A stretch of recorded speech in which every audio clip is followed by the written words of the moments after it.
تلاش جس کی ہے وہ زندگی نہیں ملتی، ہزاروں لالوں گل ہیں ریاض ہستی میں، وفا کی جس میں بو ہے وہ کلی، وفا کی بو ہے جس میں وہ کلی نہیں ملتی۔ اور امام عشق محبت صاحب کنز الکرامت، جنہوں نے بریلی کے ٹوٹی ہوئی چٹائی پر بیٹھ کر اسلامیانی ہند کے دلوں میں عشق مصطفی کا چراغ جلایا، اچھے رضا، پیارے رضا، میٹھے رضا، ہم سنیوں کے امام محمد رضا فرماتے ہیں کہ سائلو دامن سخی کا تھام لو، سائلو دامن سخی کا تھام لو، کچھ نہ کچھ انعام ہو ہی جائے گا۔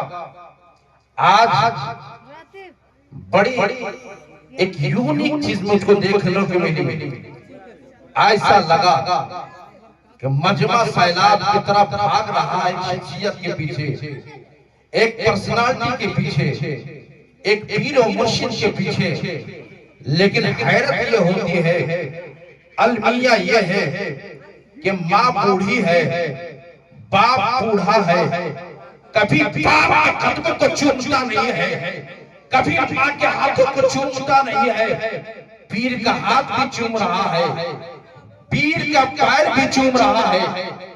افسوس یہ ہے اگر وہ شخص ماں کے قدموں کو چومتا، ماں کے آنچل کو چومتا، ماں کے پیر کو چومتا، اس کی زندگی بھی برقرار آخرت۔ یاد رکھیے پیر کے ہاتھ چومنے میں کوئی ثواب نہیں ہے، پیر کے پیر چومنے میں کوئی ثواب نہیں ہے۔ ذرا تو ملاحظہ کرو، تصوف کے حوالے سے میں ایک اور تصوف بولنا چاہوں گا۔ رسول کریم صلی اللہ علیہ وسلم فرماتے ہیں من عرف نفسہ فقد عرف ربہ، جس نے اپنے نفس کو پہچان لیا ہے گویا اس نے خدا کو پہچان لیا ہے۔ عشق کیا ہے؟ عشق یہ نہیں ہے کہ پیر کے پیر کو چوما جائے، عشق یہ نہیں ہے پیر کے ہاتھ کو چوما جائے، عشق یہ ہے کہ ماں باپ کے ہاتھ کو چوما جائے، عشق یہ ہے کہ ماں باپ کے قدموں کو چوما جائے، عشق یہ ہے کہ ماں باپ سے دعا لی جائے، عشق یہ ہے کہ پڑوسیوں کا حقوق کو ادا کیا جائے، عشق یہ ہے اپنے امام کی عزت کی جائے، عشق یہ ہے اپنے معلم کی عزت کی جائے۔ اگر آپ نے حقیقت معنوں میں ایسا کر لیا تو یاد رکھیں یہاں بھی کامیاب رہو گے، کل قبر میں بھی کامیاب رہو گے، کل میدان میں۔ نعرہ تکبیر، نعرہ رسالت، نعرہ رسالت، علماء اہل سنت، نعرہ تکبیر، نعرہ رسالت۔ عشق کیا ہے؟ نہ لیلہ ہے نہ مجنو ہے، نہ ہیر ہے نہ راجھا ہے، عشق نہ وجدانی کیفیت ہے، عشق نہ عاشقی ہے نہ مجازی ہے، تو پھر عشق کیا ہے؟ عشق چاہتے کسے ہیں؟ ہم عشق کسے کہیں گے؟ آؤ بریلی شریف، آؤ امام محمد رضا کا نام لینے والے، جس پیر کا ہاتھ چوم رہے ہو لیکن پتہ نہیں ہے آپ کو معلوم نہیں ہے، اعلیٰ حضرت کو ضربتاری بھی کرتے ہیں، مصطفیٰ جان رحمت پر انگلیاں بھی اٹھاتے ہیں اور یہ کہتے ہیں کہ امام محمد رضا کو عاشق رسول کیوں کہتے ہو؟ ارے غوث اعظم کو کہا کرو، امام علی کو کہا کرو، امام اعظم ابو حنیفہ کو کہا کرو، لیکن انہی کا شعر پڑھتے ہیں، انہی کی جب تصنیف کرتے ہیں تو انہی کے شعر سے شروع کرتے ہیں۔ آؤ امام محمد رضا سے پوچھتے ہیں، اے امام محمد رضا بتایا جائے عشق کیا ہے؟ امام محمد رضا نے کہا تھا اے میرا چاہنے والوں، اے مجھ سے محبت کرنے والوں، میرے قریب آؤ میں بتاتا ہوں عشق کیا ہے۔ تو اعلیٰ حضرت فرماتے ہیں اگر میرے دل کے جو ٹولے کیے جائیں گے کہ ایک میں لا الہ الا اللہ ہوگا اور دوسرے محمد، سبحان اللہ، سبحان اللہ، سبحان اللہ۔ اعلیٰ حضرت فرماتے ہیں انہیں جانا انہیں مانا نہ رکھا غیر کے طرف للہ الحمد للہ الحمد میں دنیا سے مسلمان گیا، آج بے-چینی ہے، بے قراری ہے، کبھی یوگی کے بلڈوزر سے بے قراری ہے۔ ابھی حال ہی الیکشن میں جیت کر سمرار آیا ہے، بہار میں آتنک مچایا ہے، کبھی آپ کو پتا ہے نیز پہنچے ہیں کبھی اسی بریلی کے سرزمین پر علامہ توقیر صاحب نے کہا تھا آئی لو محمد، تو آپ یہ سوچتے ہوں گے کوئی نئی چیز ہے، کوئی یونیک چیز ہے، آئی لو محمد کا جھنڈا لگا دیا تو لوگوں نے سوچا کہ نہیں یہ اشتہار پوسٹر لگا کر کے یہ علماء ایک نئی چیز کو پیدا کر رہے ہیں۔ میں کہوں گا بیوقوف ہو تم احمق ہو، تمہیں معلوم نہیں ہے آئی لو محمد سب سے پہلے کس نے کہا تھا؟ ماضی کو پلٹو، اور جب ماضی کو پلٹو گے، پاسٹ کا مطالعہ کرو گے تو آپ کو دیکھنا ہوگا اسی مکے کے ریگستانی زمین میں، اسی مکے کے سرزمین پہ ایک ایسی واحد شخصیت جلوہ گر ہے جنہیں ابو بکر صدیق کہا جاتا ہے، جنہیں صحابہ کا بیٹا کہا جاتا ہے۔ انہوں نے کہا تھا اے محمد، اسی ریگستان کے سرزمین پہ ایک غلام ہے جن کو زید بن حارثہ کہا جاتا ہے۔ انہوں نے کہا تھا اے محمد، اسی ریگستان کے سرزمین پہ بلال حبشی ہے۔ انہوں نے کہا تھا اے محمد، اور جب ستائے بات کشت کی طرح پورے مکے میں یہ بات پھیلتی ہے، پتا ہے معلوم یہ ہونا چاہیے تھا وہ بلال حبشی جو کالا کلوٹا غلام ہے، جب امیہ ابن خلف جو آقا ہے قریب آتا ہے اور بلا کر کہتا ہے تمہیں معلوم ہے میں تمہارا آقا ہوں، ہاں نہیں ایسا نہیں ہو سکتا ہے، تم میرا آقا نہیں ہو سکتا ہے، میرے آقا تو میرے مصطفیٰ ہے، میرے آقا ہے، وہ آقا نہیں ہو سکتا ہے۔ ارے غلام، اے بلال، تم اگر چاہتے ہو تو دنیا کے دولت لے لو، حسینہ نے عرب کو لے لو، اگر تم چاہتے ہو تو پورے مکے کے دولت و ثروت کو میں تمہارے قدموں پر ڈھیر کر دوں گا۔ کہا تھا کہ خدا کی قسم کہ تم جان مانگو گے تو جان دے دیں گے، تم مال مانگو گے تو مال دے دیں گے، مگر یہ ہو نہیں سکتا ہے نبی کا کیا ہو جلال۔ سبحان اللہ سبحان اللہ، یہ بلال نے کہا تھا۔ آپ کو یہ بتانا ہوگا اس سائنٹیفک دنیا میں، اس پرآشوب ماحول میں، اس پرفتن دور میں سب سے خوبصورت آدمی کون ہے؟ پوچھو چھوٹا سے اینڈرائیڈ موبائل چلانے والوں ذرا گوگل سے پوچھو کہ جناب گوگل یہ بتائیے سب سے اچھی پرسنالٹی کا مالک کون ہے؟ گوگل کو ہے بولے گا میرے مصطفیٰ کی ذات گرامی ہے۔ پوچھو امریکہ سے، چائنا سے پوچھو، ان یورپ ممالک سے پوچھو، عربین کنٹری سے پوچھو، تو سب کا جواب یہ ہوگا کہ میرے مصطفیٰ حسین ہے، میرے مصطفیٰ حسین ہے۔ ایسا حسین نہ کوئی دنیا میں آیا ہے نہ دنیا میں آئے گا۔ پتا ہے آپ کو حضرت حسان بن ثابت فرماتے ہیں وَأَحْسَنُ مِنْكَ لَمْ تَرَقَّتُ عَيْنِي وَأَجْمَلُ مِنْكَ لَمْ تَلِدِ النِّسَاءُ۔ یہی حسن و جمال کے بارے میں حضرت عباس رضی اللہ تعالیٰ عنہ فرماتے ہیں کہ رسول کریم صلی اللہ تعالیٰ علیہ وسلم ایام طفولیت سے گزر رہے ہیں، بچپنے کا زمانہ ہے، اور جب سرکار کے چہرے کو دیکھتا ہوں اور کبھی چاند کے چہرے کو دیکھتا ہوں تو ایسا لگتا ہے کہ رسول اللہ کے چہرے سے چاند کا چہرہ بھیک مانگتا ہوا نظر آ رہا ہے، خیرات مانگتا ہوا نظر آ رہا ہے۔ یہ حضرت عباس فرماتے ہیں میں نے ابو بکر کی کوئی روایت پڑھی ہے، انہوں نے بھی کہا تھا کہ میرے مصطفیٰ خوبصورت ہے۔ حضرت عبد الرحمن بن عوف نے بھی کہا تھا رسول اللہ کے جیسا کوئی خوبصورت نہیں ہے، تو جو خوبصورت چیز ہوتی ہے اس سے محبت کی جاتی ہے۔ گلاب کو سونگا اس لیے جاتا ہے، گلاب اچھا دکھنے میں لگتا ہے، چمیلی کو اس وجہ سے سونگا جاتا ہے، چمیلی کی خوشبو اچھی لگتی ہے، لیکن یاد رکھنا جب چمیلی کو خوشبو کو سونگ سکتے ہو تو یاد رکھنا کہ میرے مصطفیٰ تو سب سے حسین ہے۔ جب ان کو حسین مانتے ہو تو ان کو حسن کو ماننا ہوگا، ان کے کردار کو ماننا ہوگا، ان کے کردار کو ماننا ہوگا، ان کے کلچر کو ماننا ہوگا، ان کے تہذیب کو ماننا ہوگا، ان کے بلند و پائیدگی کو ماننا ہوگا، ان کے ذکر کو ماننا ہوگا، ان کی جوانی کو ماننا ہوگا، ان کے بڑھاپے کو ماننا ہوگا، ان کے کریکٹر کو ماننا ہوگا۔ اب جب یہ مان لو گے تو یاد رکھنا تبھی تو اعلیٰ حضرت فرماتے ہیں کہ یہی بولے سلسلہ والے جب میں نے جہاں کے پھالے سبھی میں نے چھان ڈالے، تیرے پائے کہ نہ پایا تجھے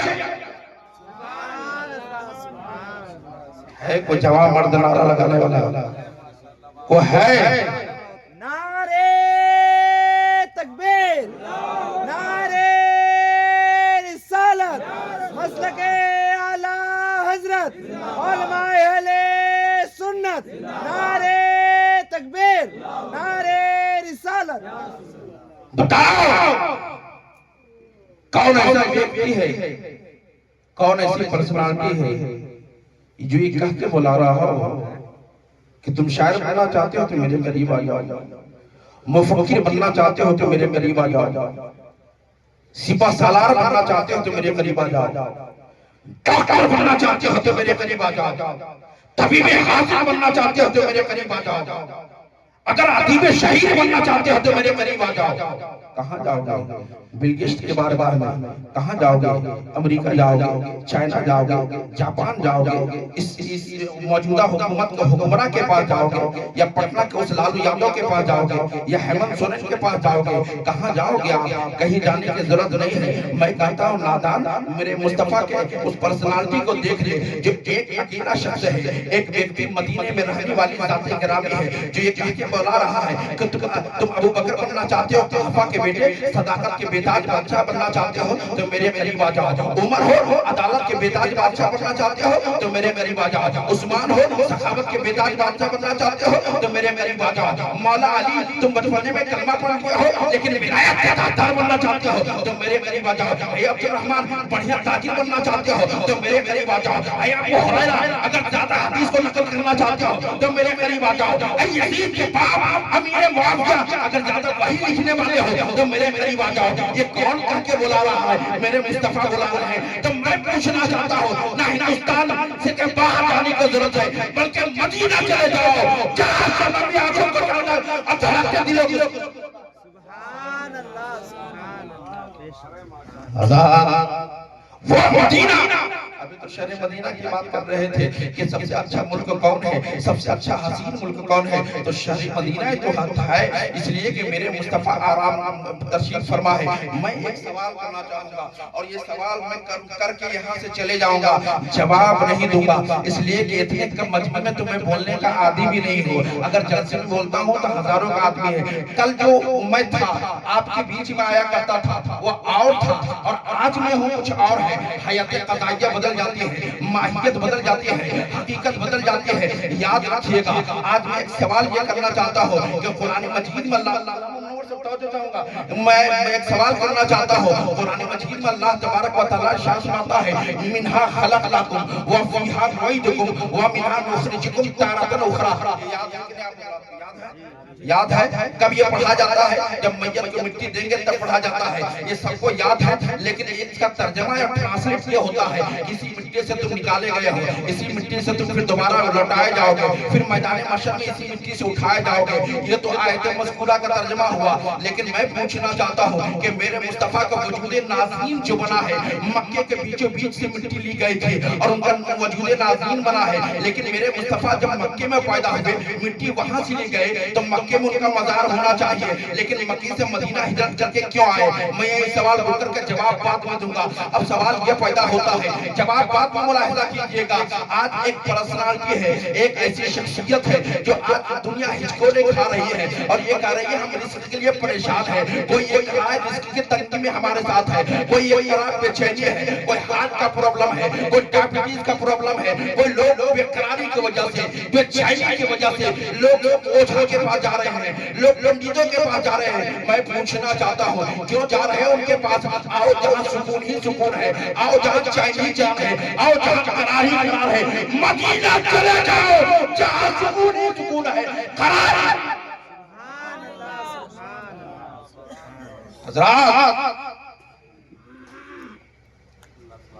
بہت افسوس ہوتا ہے اس عالم رنگ و بو میں جینے والا انسان چچنیا سے لے کر تہران تک بیت المقدس کے سرزمین کو خون سے لالازار کیا گیا ہے، ایران کے کچھ وادیوں کو ناپاک کرنے کی کوشش کی گئی ہے، لبنان کے کچھ نوجوانوں کو شہید کر دیا گیا، کچھ بیٹیوں سے جنسی استحصال کی شکار ہو رہی ہے۔ کیا آپ کو درد نہیں ہوتا ہے؟ کیا آپ کو کیفیت تاری نہیں ہوتی ہے؟ کیا آپ کو وہ بہن نہیں ہے؟ کیا آپ کا وہ بھائی نہیں ہے جس کے گلے پر ہلکوں پر چھری چلائے جا رہے ہیں؟ کیا بم سے اسپورٹ کیا جا رہا ہے؟ کیا آپ کو تکلیفیں نہیں ہوتی ہیں؟ کیا بیٹھ کر روم میں سوچتے نہیں ہیں ابھی کتنے لوگوں کا مکان گر رہا ہے؟ کبھی آنکھوں سے آنسو کا سیلاب جاری نہیں ہوتا ہے؟ بے گھر ہو گئے ہیں، بے چین ہیں لوگ، بے قرار ہیں۔ رسول اللہ صلی اللہ علیہ وسلم کا اخلاق کریمانہ کہتا تھا، رسول اللہ کی محبت کیسے تھے؟ آئے محبت کے جھوٹے دعوے کرنے والوں ذرا دیکھو ایک صحابی کیسی محبت کرتے ہیں رسول اللہ سے، رسول اللہ صلی اللہ تعالیٰ علیہ وسلم سے ایک صحابی محبت کرتا ہے، اور محبت کرنے والا ایک ایسا عاشق صادق ہے کہ جب رسول اللہ ظاہری طور پر جب نظروں سے اوجھل ہو جاتے ہیں تو ایک اونٹ کے نکیل اونٹ کو پکڑا اور پکڑنے کے بعد مدینے کے چوراہوں میں گھمانے لگے۔ لوگوں نے کہا کہ پاگل ہو گئے ہیں، لوگوں نے کہا یہ مجنون ہو گئے ہیں، لوگوں نے کہا کہ ان پر دل کا دورہ پڑ گیا ہے، لوگوں نے کہا کہ مجنون ہو گئے ہیں، اس لیے کہ گھوڑوں کے اونٹ کے نکیل کو پکڑ کر کے آپ مدینہ کے بازاروں میں گھما رہے ہیں۔ جب ان کو بلایا جاتا ہے اے صحابی رسول ایسا آپ دوپہر میں کیوں کرتے ہو؟ تو ان کا جواب یہ تھا کہ میں نہیں جانتا ہوں کہ میں کس لیے کر رہا ہوں، لیکن ہاں ایک مرتبہ رسول اللہ کو اسی مدینے کے چوراہے میں اونٹ کے نکیل کو پکڑ کر گھماتے بتاؤ ان کی ادا سے کتنی محبت تھی۔ جب ان کی ادا سے کتنی محبت تھی تو ان کے کریکٹر سے کتنی محبت ہونی چاہیے، ان کے کردار سے کتنی محبت ہونی چاہیے، اور ان کی ذات۔ حضرات پریشانی کا عالم زندگی گزر رہی ہے، عورتیں یہ لڑکیاں کالج کے نام پر موبلنسی کی شکار ہو رہی ہے، کالج کے نام پر غیروں کے ہاتھوں بھاگ رہی ہے۔